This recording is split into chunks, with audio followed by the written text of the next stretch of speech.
প্রেমের প্রস্তাব দিতে রাতের অন্ধকারে উঠে পড়েছিলেন বিশ্বের অন্যতম আইকনিক ভবন এম্পায়ার স্টেট বিল্ডিং এর চূড়ায়। সেখানেই বাগদান, শান্তির বার্তা লেখা ব্যানার উন্মোচন সবই ছিল পরিকল্পনার অংশ। কিন্তু রূপকথার মতো সেই প্রেমের গল্প শেষ পর্যন্ত গড়িয়েছে আদালতের কাঠগড়ায়।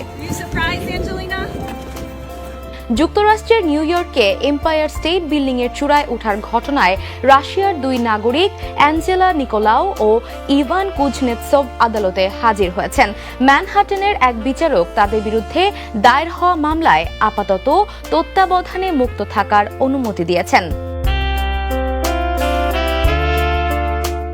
অভিযোগ অনুযায়ী এই যুগল ভবনের ভেতরে রাত কাটিয়ে পরে চূড়ায় উঠে বাগদান সম্পন্ন করেন এবং একটি শান্তির বার্তা সংবলিত ব্যানারও উড়িয়ে দেন।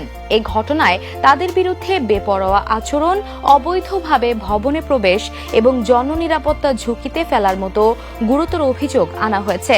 মামলার পরবর্তী শুনানি আগামী 24 আগস্ট অনুষ্ঠিত হওয়ার কথা।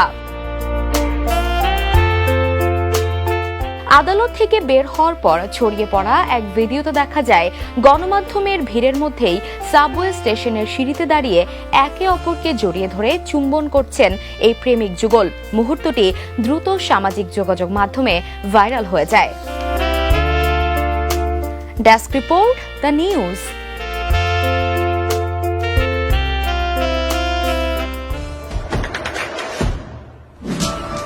দেশে দেশে সবার সাথে দ্য নিউজ।